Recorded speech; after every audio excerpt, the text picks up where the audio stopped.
Bueno amigos, buenas tardes. Vamos a empezar con los objetivos de la instrumentación. La instrumentación y control es una rama de la ingeniería que se encarga de optimizar los procesos industriales que el sector productivo requiera.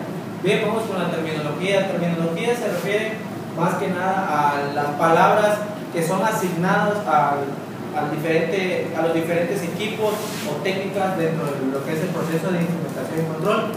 La terminología está regida por las AMPA, por sus siglas en inglés, Asociación de Fabricantes de Aparatos Científicos. Enseguida vamos con el campo. Denominamos campo, o el campo es aquella magnitud que depende de su posición en el espacio.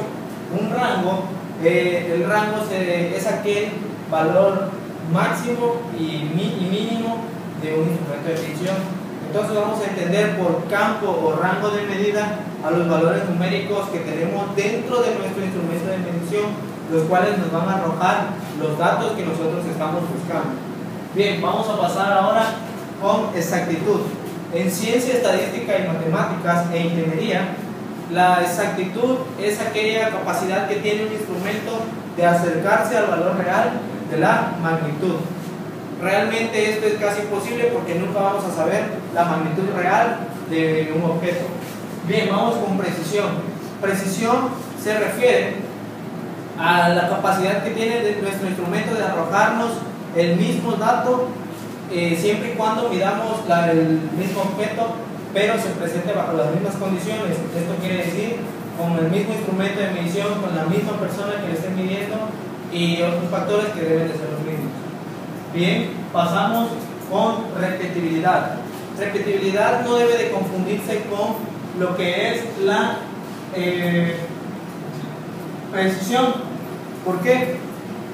Porque la repetibilidad es la capacidad que tiene un instrumento de arrojarte los mismos datos las veces que tú midas el objeto, pero siempre y cuando sean medidos en diferentes circunstancias. Es decir, si yo mido un objeto o si yo calculo una presión y me arrojo un dato, pero viene otro compañero y calcula la misma presión, le debe de arrojar el mismo dato para que exista una repetibilidad. Vamos a pasar con histéresis. Para explicar el término de histéresis, por ejemplo, tenemos una presión de 18.2 psi. Vamos a manejarlo de 0 a 100%. Ok, pero al medir tenemos al ir de 0 a 100% tenemos 18.2 y a la inversa de 100 a 0 tenemos 17.7 psi. La diferencia entre el primer valor de 0 a 100 menos el segundo valor de 100 a 0 es nuestra histéresis. En este caso se presenta como un más menos 5%. Vamos a pasar a lo que es la supresión del cero.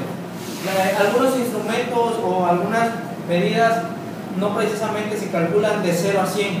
Hay medidas que se calculan de 5 a 100 o de 10 a 100. Es por eso que se le llama supresión del cero, porque no tomamos el cero como valor mínimo. Y por último tenemos la resolución. La resolución, para entenderlo muy bien y para entenderlo de una manera clara y sencilla, tendremos una mejor resolución al obtener nuestros datos numéricos de la medida que estamos solicitando en un aparato que nos arroje las medidas digitalmente que analógicamente. Con este ejemplo podemos citar lo que es la resolución.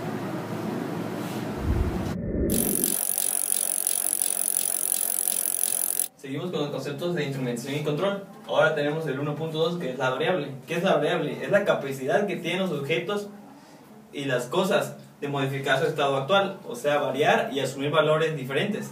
También nos dice que la variable es la rama de la ingeniería que se encarga de controlar y medir ciertos parámetros de una variable. Ahora tenemos la variable de control, que es del 1.2.1. La variable de control son las cosas que se mantienen constantes en cada prueba de experimentos, con el fin de asegurarse de que las variables de control se mantengan constantes y se debe medir cada variable, y estas ya aplican las variables dependientes y las variables independientes que conforman las variables. Ahora tenemos la variable controlada, que es el 1.2.2, que es la variable controlada. La variable controlada es mayormente dicha directa o regular, sobre la que estamos constantemente pendientes, porque esa es la que afecta directamente al proceso. Ahora tenemos por último la variable incontrolada, que es el tema 1.2.3, que es la que se modifica para afectar directamente a la variable controlada. Y es la cantidad que se encarga de variar los instrumentos finales de control.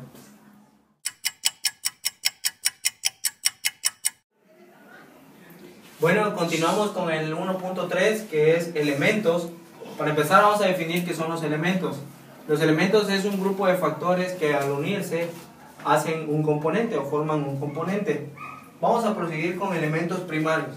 Los elementos primarios son aquellos que están en contacto directo con la variable. Elementos primarios también son los sensores. Hay tres tipos de sensores. Los sensores intrusivos. Los sensores intrusivos son aquellos que están en contacto directo con la variable que se desea medir. Por ejemplo, un termopar. Tenemos los sensores invasivos. Los sensores invasivos son aquellos que, además de estar en contacto directo con la variable, si se produce un mal funcionamiento o una mala colocación de este dispositivo, puede dañar lo que es el proceso que se está llevando a cabo. Y por último tenemos los sensores no intrusivos. Los sensores no intrusivos son aquellos que no necesitan estar en contacto con la variable a medir. Por ejemplo, un medidor de nivel, pero a base de ultrasonido. Enseguida tenemos los elementos secundarios. Los elementos secundarios son aquellos que reciben la señal del elemento primario y captan esa señal y lo transforman o lo transmiten al elemento terciario. Estos se encuentran en la segunda etapa del proceso. Estos son los transductores. Por último tenemos los elementos finales de control o elementos terciarios. Estos son los que se encargan de recibir la señal que viene del elemento secundario, que es del transductor, y estos afectan directamente el proceso que se está llevando a cabo. Por ejemplo, un cuarto de control. Bueno, continuamos con los temas de la unidad 1. Ahora nos toca instrumentos de medición y errores. Ahora vamos a definir qué es un instrumento de medición. Es un aparato que sirve para comparar magnitudes físicas. Esa es la definición. Ahora, clasificación de instrumentos de medición. Exactamente, hay diferentes empresas donde podemos clasificar instrumentos, ya que no todas son iguales y utilizan las mismas. Por ejemplo, en la clasificación tenemos las longitudes, tiempo, temperatura, como lo vemos aquí en estas imágenes. Aquí tenemos para medir longitudes, el peso y el tiempo, que para medir el tiempo es el reloj, el calendario, o si no también hasta el carbono 14. También se utiliza para medir el tiempo. Ahora nos toca errores de paralaje. Los errores de paralaje son las que se observan mirando oblicuamente. ¿A qué me refiero con esto? A que si voy a medir tengo que verlo directamente, no en forma de ángulo ni arriba. Eso quiere decir un error de paralaje. Ahora, errores de escala. Dice que todo instrumento de medida tiene una sensibilidad. El error de escala corresponde a mínimo valor. ¿A qué me refiero con esto? A que si podemos llegar a tener, en este ejemplo de aquí, nos marca precisamente del 10 al 100 y del 1 al 10. Ahora con el siguiente tema, errores de proceso. Un error de proceso es el que se debe a procedimientos de medición elegido, o sea, montaje. Un ejemplo de un error de proceso puede ser cuando vamos a armar los andamios. Si un andamio puede llegar a quedar mal y la persona se sube, se viene todo hacia abajo y puede llegar a tener un accidente. Ahora tenemos errores de calibración. Son los que se repiten constantemente y afectan el resultado, aumentan o disminuyen la medida. Estos errores de calibración concurrentemente los vemos a la hora de medir la presión de las llantas, ya que a veces el que lo está calibrando no lo puede dejar bien o exacto. Siempre varía en la presión de la llanta.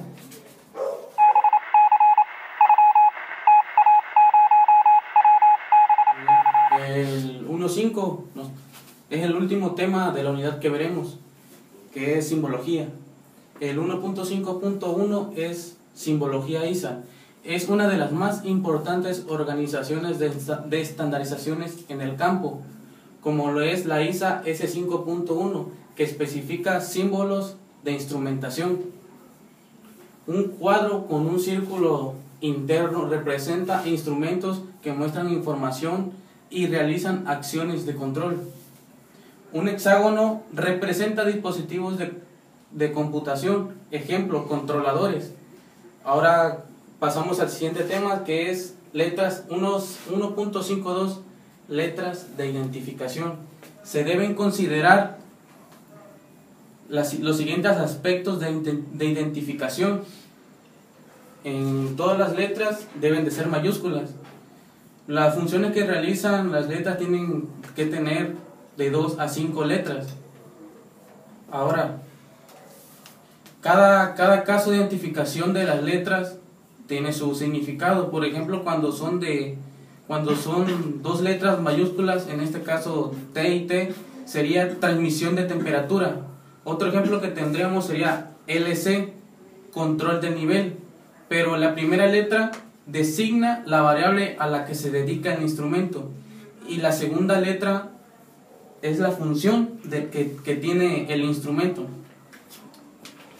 Ahora pasamos con el 1.53, que es simbología de señalización. Los símbolos son aquellos que resultan la combinación de formas geométricas. Dentro de esto vemos señales de advertencia, que son formas triangulares con símbolo negro de fondo amarillo, pero esto tiene que cubrir un 50%, y de bordes negros. Continuando con el tema de simbología, tenemos el tema 1.5.4, que es código de colores. Basándonos en el código de colores al ámbito industrial, tenemos estos colores nos indican el peligro de los peligros latentes, las precauciones. Un ejemplo de esto son todo lo que está señalizado por rojo, digamos, con cintas. Eso nos podemos detectar que es de peligro, pero también no nos podemos confundir con líneas de transmisión de tuberías, porque en esas las líneas rojas serían las líneas de contraincendio. También podemos ver los colores amarillos, que son más para señalar la precaución de algunas partes o ciertas instalaciones.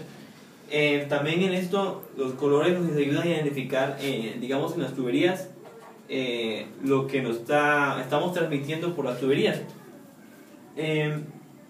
También en lo que decíamos de los colores amarillos nos ayuda mucho en los aspectos de tráfico, pues en esto nos ayuda a las señalizaciones de dónde podemos transitar y en qué sectores se puede circular en el área. Bueno, compañeros, espero este material les sirva dentro de sus trabajos o tareas que vayan a realizar. Esto fue una introducción a lo que es la instrumentación y control, los conceptos básicos que todos debemos saber para entender temas que veremos más adelante en lo que abarcará el curso. Esperamos sea de gran utilidad estos conceptos que les estamos dando y muchas gracias.